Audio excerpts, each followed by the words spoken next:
Muy buenos días mis queridos estudiantes, espero que se encuentren sumamente bien y que tengan todo el ánimo del mundo para poder comenzar a trabajar con la actividad del día de hoy. Nuestro objetivo de clase será comprender textos narrativos utilizando ciertas técnicas de comprensión lectora. Ahora, ¿qué tipo de técnicas de comprensión lectora podemos utilizar al leer un texto? Quiero que te plantees estas 3 preguntas que te voy a hacer. No necesitas escribirlas, solo pensar en su respuesta. ¿Qué haces cuando enfrentas un texto? Tal vez puedes mirarlo con desgano, o tal vez puede emocionarte mucho leer un texto.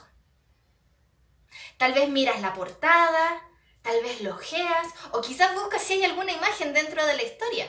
Al leerlo, ¿te irás imaginando alguna clase de imagen de lo que va ocurriendo en el relato? O quizás puedes ir identificando las ideas principales de los párrafos para poder entender qué es lo más importante. ¿Qué creen ustedes que debemos hacer para comprender mejor un texto? ¿Bastará solo con leerlo en silencio?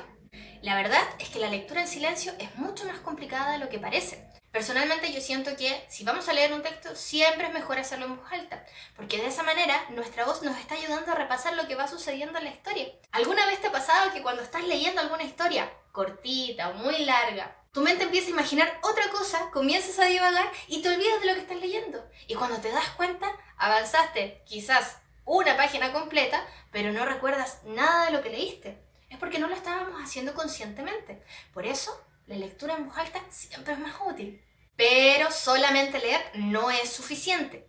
Hay ciertas técnicas importantes que debemos incluir al momento de lectura para no olvidar la información importante dentro del texto.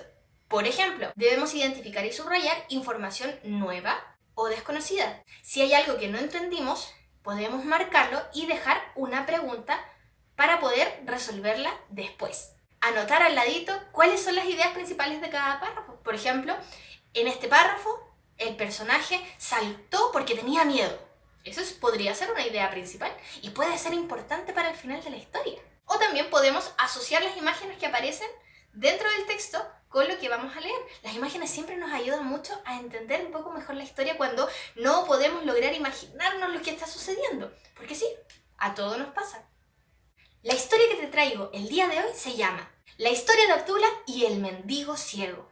Esta es la historia de un mendigo ciego que había jurado no recibir ninguna limosna que no viniese acompañada de una cachetada.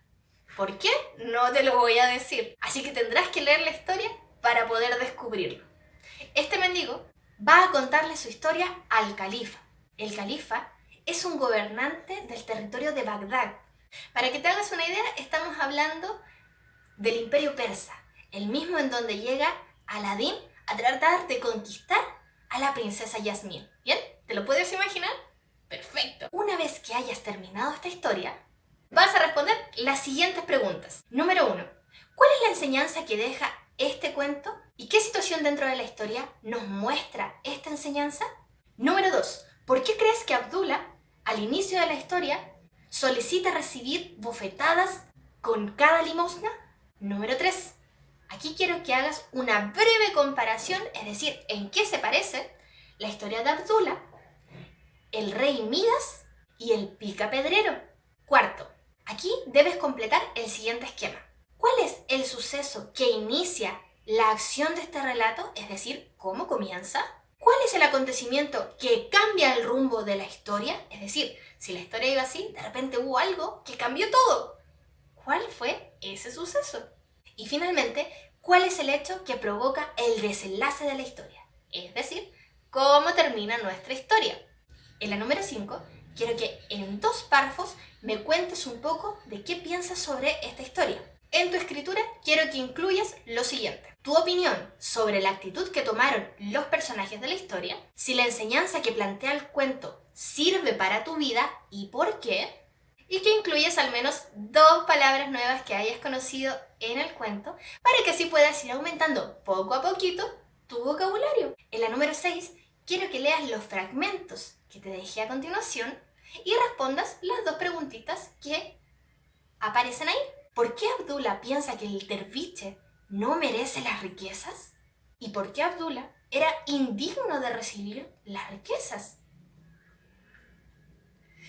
Bueno chicos, eso es todo con la explicación del día de hoy. Espero que les haya quedado todo absolutamente claro, pero si hay alguna duda, consulta, pregunta de ustedes o de sus papás, ustedes saben que pueden escribirme a mi mail, o si bien lo están viendo desde YouTube, pueden escribirlo abajito en los comentarios porque yo voy a estar sumamente contenta de poder ayudarlos en lo que necesiten.